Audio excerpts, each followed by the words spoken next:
안녕하십니까. 태국 선교사 최진호입니다.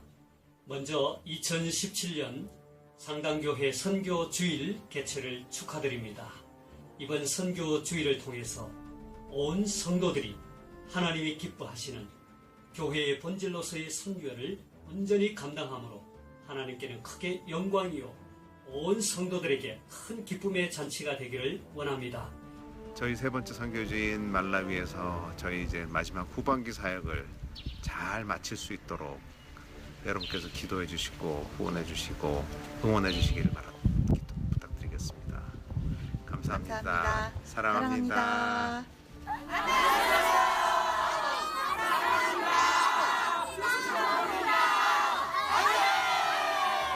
저희 몽골 하이링 우이스 교회가 다음 달부터 건축에 들어갑니다. 이를 위해서 기도해 주시고 이를 위해서 많은 관심 가져주시길 바랍니다. 상당교회가 있어 베트남 선교가 여기까지 왔습니다. 원로 목사님의 비전과 새로 오신 담임 목사님의 역량이 하나님의 베트남 선교에 크게 역할을 하시리라 믿습니다. 고맙습니다. 사랑합니다. 본선교주의를 통해서 더욱더 하나님을 사랑하고 우리 온 교우님들이 주님을 사랑하는 선교에 왕성한 열매가 있었으면 참 좋겠습니다. 그리고 여러분들이 많이 기도해 주셔서 마카오는 현지 교회를 중심으로 해서 왕성하게 선교 사역이 진행되고 있습니다. 정말 고맙고 감사합니다. 지속적으로 기도해 주시고 사랑해 주시기를 바랍니다. 하나님께서 여러분을 또 통해서 격려와 기도와 후원을 해주셔서 저희들 사역 잘 감당하고 있습니다.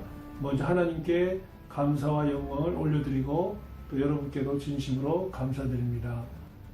주의 이름으로 축복합니다. 사랑합니다.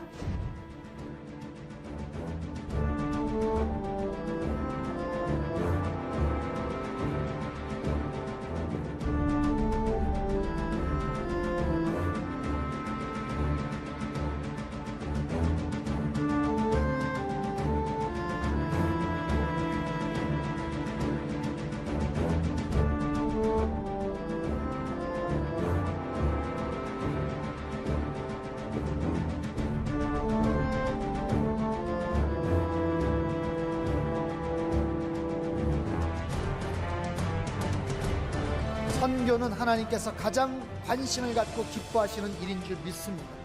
교회의 본질이자 핵심적인 그런 사명인 줄 믿습니다. 그 선교가 계속해서 우리 상당교회를 통해서 아름다운 선교 열매들이 나타나고 선교적인 교회, 세상에 빛이 되는 그런 교회, 그 선교의 소문이 나는 그런 교회, 그래서 하나님 마음을 시원케 하는 그런 귀하고 복된 교회가 되기를 주님의 이름으로 축원하고 소망합니다.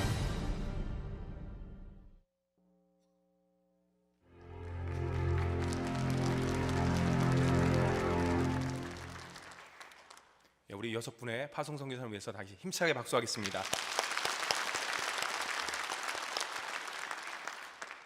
어떻습니까, 여러분들? 선교사님의 인사말과 영상을 봤을 때 가슴이 뜨거워지지 않습니까? 아니에요. 저만 그렇습니까?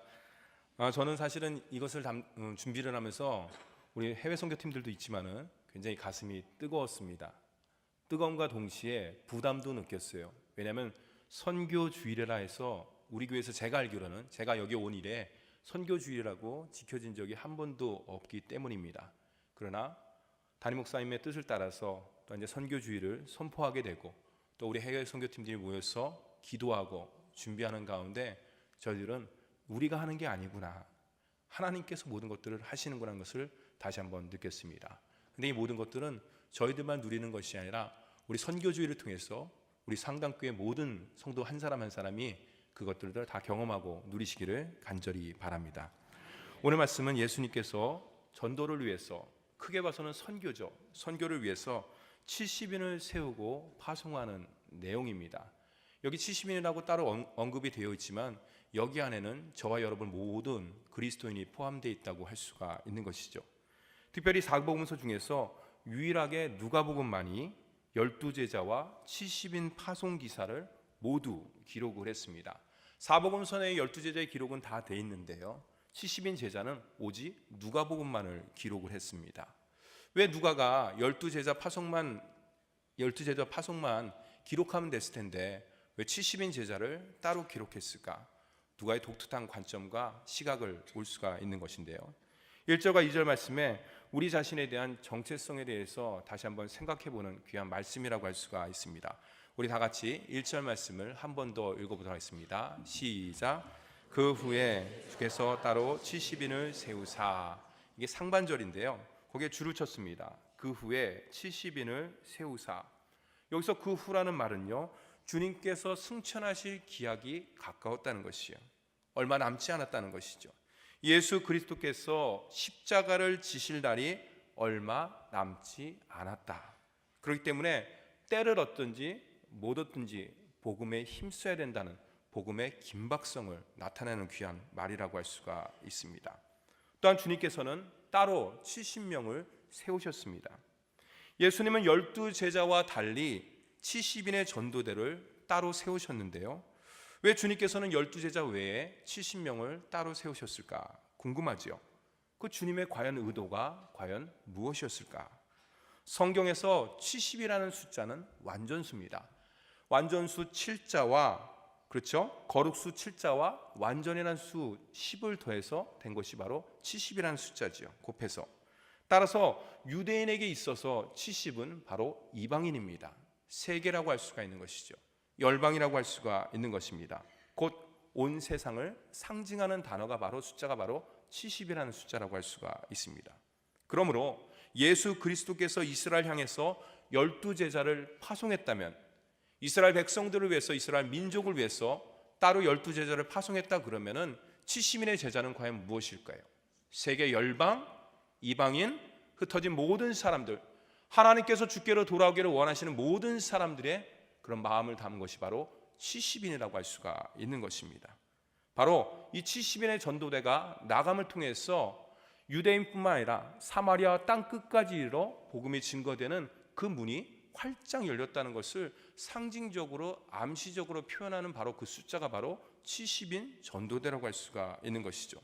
더 나아가서 이 70인 전도대는요, 온 세상이 구원받기를 간절히 원하시는 주님의 소망이 담겨져 있는, 주님의 꿈과 주님의 기대가 담겨져 있는 귀한 숫자라고 할 수가 있는 것입니다.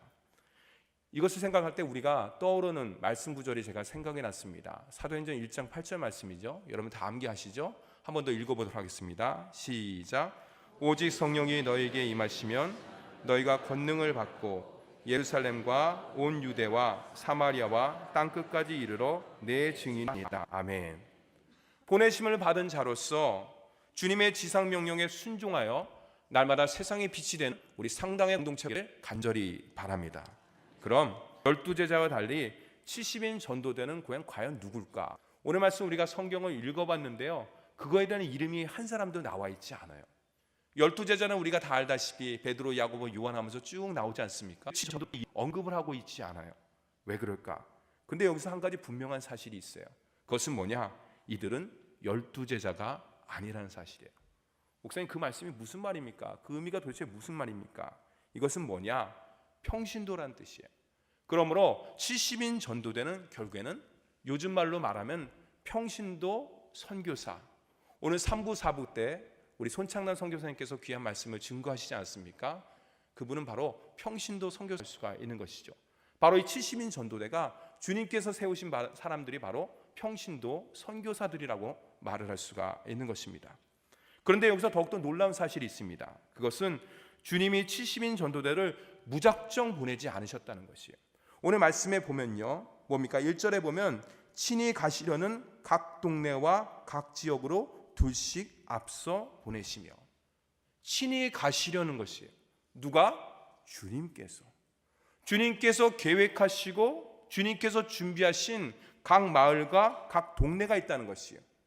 그것을 주님께서 다 갈 수가 없기 때문에 평신도 선교사인 70명을 세우고 그들을 둘씩 보내셨다는 것입니다.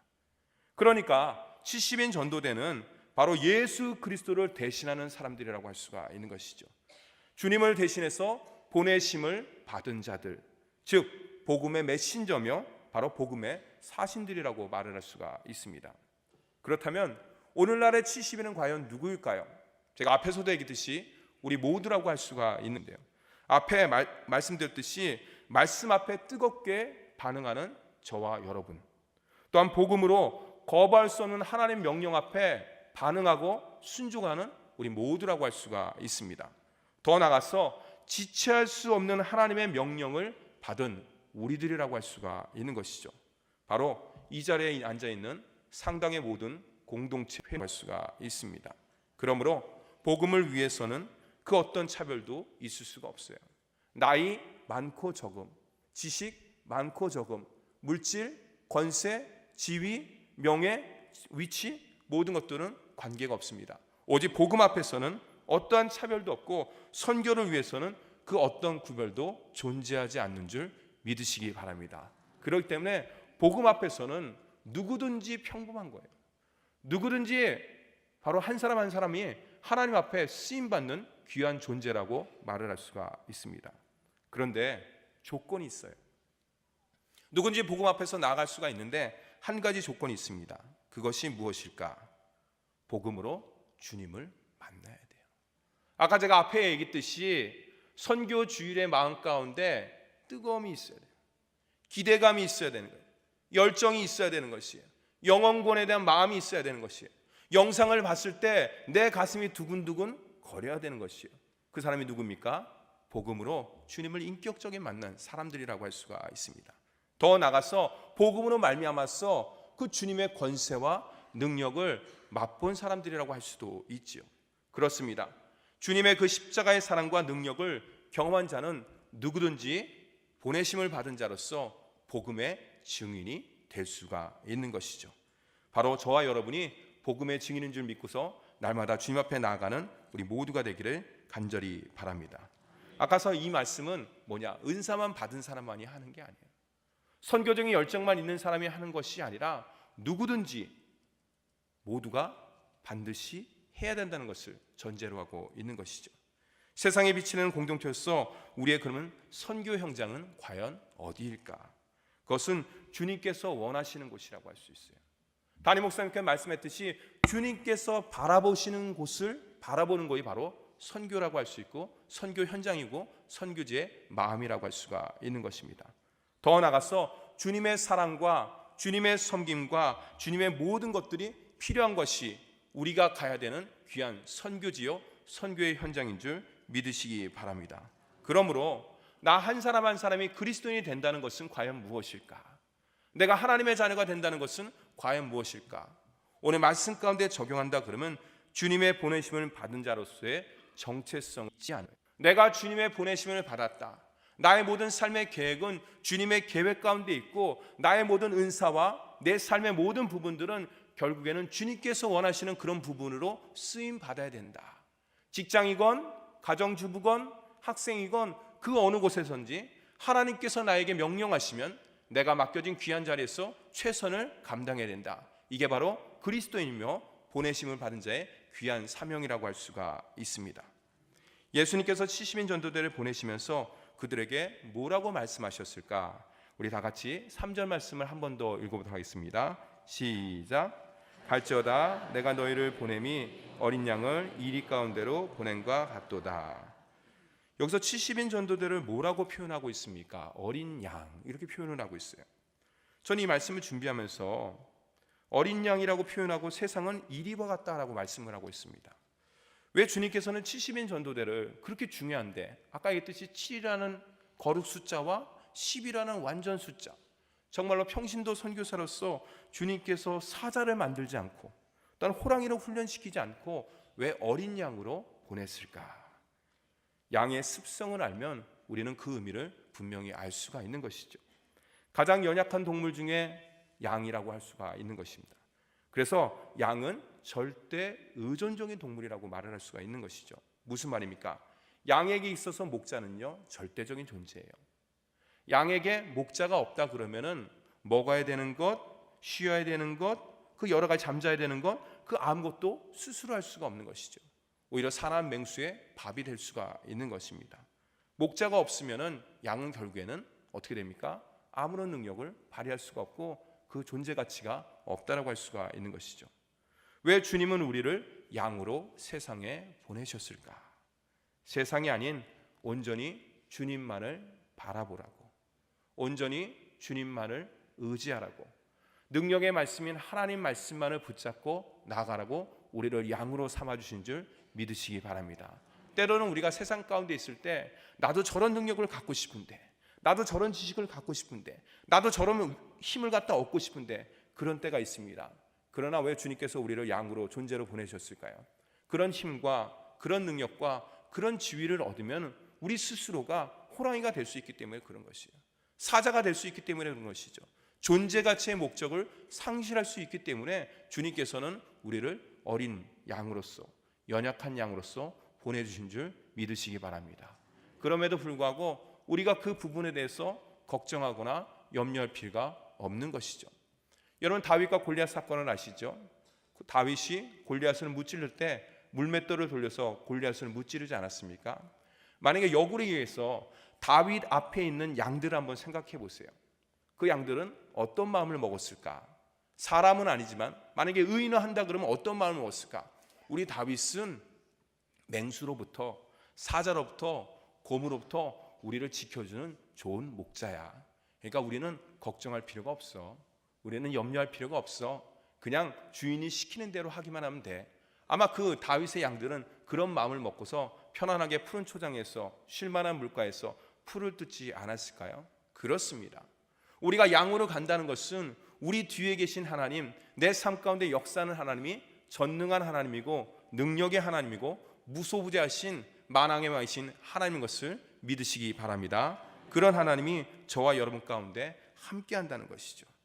또한 더 나아가서 선교의 동역은 기도로부터 시작되는 것이에요. 여러분들, 아까 얘기했듯이 우리가 양으로 보내는 것은 주님만을 의지한다, 말씀만을 붙잡는다, 그런 뜻도 있지만은 더 나아가서 기도한다는 것이에요.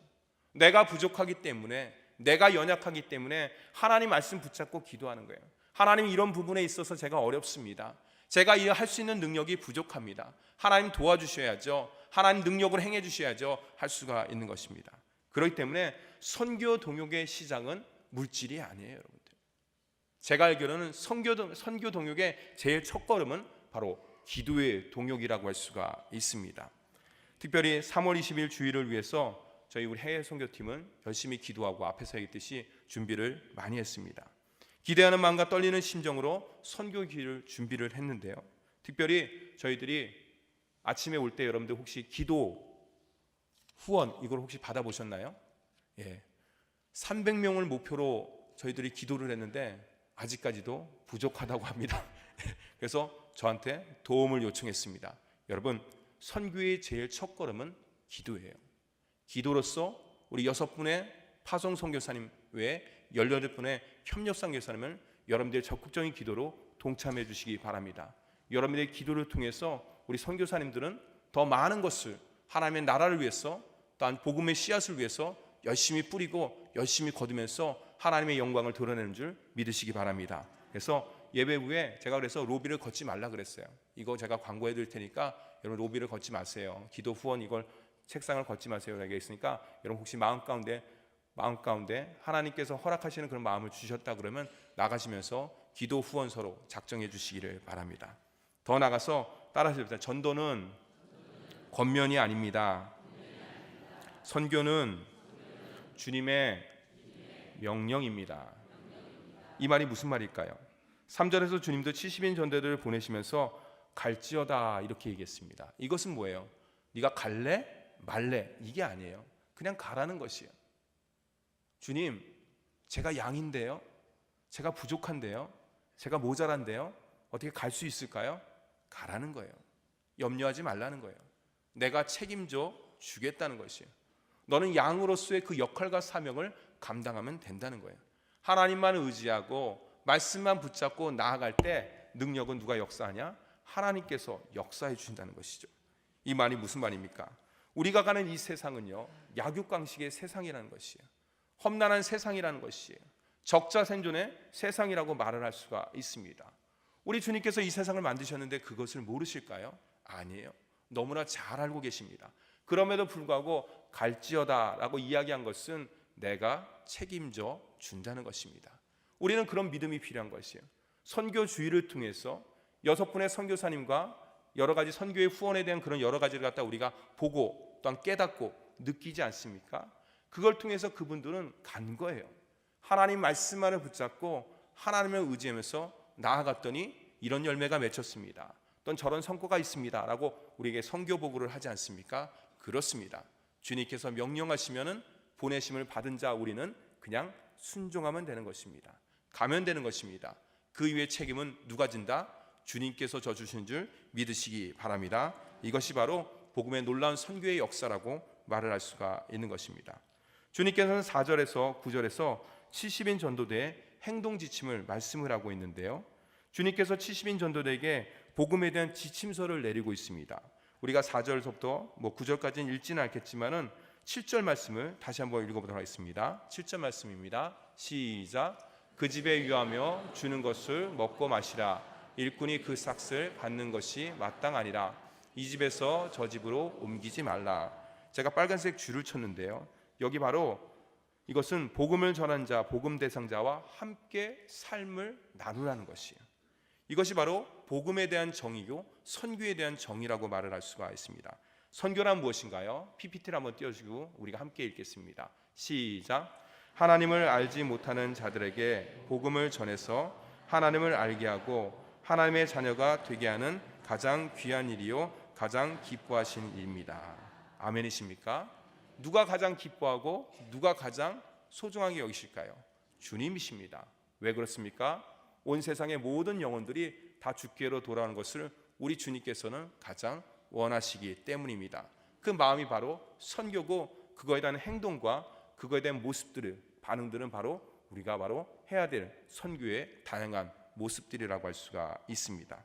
그렇습니다. 선교는 그리스도인으로서 믿지 않는 자들과 함께 삶을 나누는 게 바로 선교라고 할 수가 있습니다. 선교사님들이 선교지에서 삶의 열매를 갖다 나눔을 통해서 맺지 않습니까? 그러면서 보고를 합니다. 아무개가 불신자였는데 이슬람 교도였는데 복음을 듣고 나서 변화가 되었습니다. 삶이 변화가 되었습니다. 더 나서 어떻게 합니까? 그걸 통해서 성령의 놀라운 역사를 경험하게 되지 않습니까? 이게 바로 선교의 역사며 선교의 열매라고 할 수가 있는 것입니다. 그러므로 선교는 바로 말씀의 선포요 또한 성령의 능력이라고 말을 할 수가 있지요. 10절 이하에서 복음을 받아들이지 않는 모습에 대해서도 말씀을 하고 있는데요. 복음을 한마디로 정의한다 그러면은 종말론이다 이렇게 이야기를 하고 있습니다. 오늘 말씀 가운데 보면요. 이 말이 무슨 뜻인가? 원색적으로 말해서 옛날 표현을 빌린다면 뭡니까? 예수천당, 불신, 지옥이에요. 요즘엔 그것을 보기가 어렵지요. 복음을 믿으면 영생을 얻지만은 받아들이지 않으면 어떻습니까? 영벌받는다는 것이에요. 멸망한다는 것이죠. 심판받는다는 것이죠. 그런데 우리가 이 말씀을 그대로 받아들이기에는 약간 당황스러운 모습이 있습니다. 왜냐하면 우리가 앞에서 9장을 읽지는 않았지만은 9장을 읽어보면요, 주님께서 사마리아인들 마을로 들어갑니다. 그랬을 때 주님과 제자들을 사마리아 사람들이 거절합니다. 그랬을 때 우리의 아들인 야고보와 요한이 막 분을 내면서 화를 내면서 주님께 요청을 합니다. 불을 내려서 저 사마리아에 있는 데 갖다 사마리아 성을 갖다 다 멸할까요? 마을을 멸할까요? 그랬더니 주님께서 그렇게 하지 말아라 라고 온유한 마음으로 대답을 하는 내용이 바로 누가복음 9장에 나와 있는 것입니다. 왜 주님께서는 누가복음 9장의 모습과 오늘 우리가 읽은 누가복음 10장의 모습이 이렇게 다를까요? 상반된 모습을 보일까요? 그 사이에 무슨 심경의 변화가 있었던 것인가요? 그렇지는 않습니다. 신앙생활에서 회색지대가 없다는 것을 말씀해 주기 위한 것이죠. 선교에도 중립지대가 존재하지 않는다는 것을 가르쳐 주기 위함입니다. 복음의 증인을 거부하는 것은 복음을 거부하는 것이죠. 복음을 거부한다는 것은 주님을 거부하는 것입니다. 그러므로 믿음 생활에서 전도와 선교에서 더 나아가서 하나님 앞에서의 중립지대는 존재하지 않는다는 것을 말하면서 너희가 둘 중에 어느 하나를 선택해야 된다는 것을 말하는 것이죠. 선택사항을 갖다 이야기한다고 할 수가 있는 것입니다. 그렇습니다. 선택은 자유지만은 그 결과는 엄청난 결과를 낳는 것이죠. 오늘 말씀에서 우리의 소명과 정체성과 더 나아가서 우리가 선교적 교회로서의 지향하기 위해서 우리가 어떤 마음가짐을 가져야 되는지, 어떤 모습으로 나가야 되는지를 짧은 성경을 통해서 우리가 한번 생각해 보았습니다. 특별히 선교는 권면이 아니라 우리의 부르심을 받은 모든 자가 해야 되는 주님의 지상명령입니다. 더 나아가서 해도 되고 안 해도 되는 회색지대가 아니라, 중립지대가 아니라 하나님께서 가장 원하시고 하나님께서 가장 기뻐하시는 일이 바로 선교라는 것을 오늘 말씀을 통해서 우리가 깊이 깨닫고 더 하나님 앞에 한 걸음 더 나아가고 선교적 교회로 지향하는 우리 모든 상당의 공동체가 되기를 간절히 바랍니다. 기도하겠습니다. 사랑의 하나님 아버지, 감사합니다. 우리 한 사람 한 사람을 하나님의 귀한 자녀 삼아주시고 또한 보내심을 받은 자로서 우리가 어떻게 선교해야 되는지, 무엇을 선교해야 되는지, 어디로부터 시작돼야 되는지 오늘 말씀을 통해서 우리가 잠시 생각할 수 있도록 인도해 주시니 진심으로 감사드립니다. 그렇습니다. 하나님의 자녀로서 선교는 권면이 아니라 하나님의 명령인 것을 다시금 깊이 깨닫고 우리가 선교 지향적 교회로 한 걸음 더 나아가는 우리 모두가 될 수 있도록 축복하여 주시옵소서. 특별히 우리 상당교회 선교주의를 통해서 우리들의 마음이 성령 안에서 하나가 되게 하여 주옵시고 더 선교적 교회로 한 걸음 더 나아가는 귀한 걸음이 될 수 있도록 주님께서 인도해 주시기를 간절히 바라고 원하옵나이다. 특별히 우리 한 사람 한 사람이 선교적 마인드를 갖게 하여 주옵시고 주님의 마음을 시원케 하며 주님께 영광 돌리는 아름다운 상당의 지체가 될 수 있도록, 공동체가 될 수 있도록 축복하여 주시옵소서. 예수님의 이름으로 감사하며 기도드립니다. 아멘.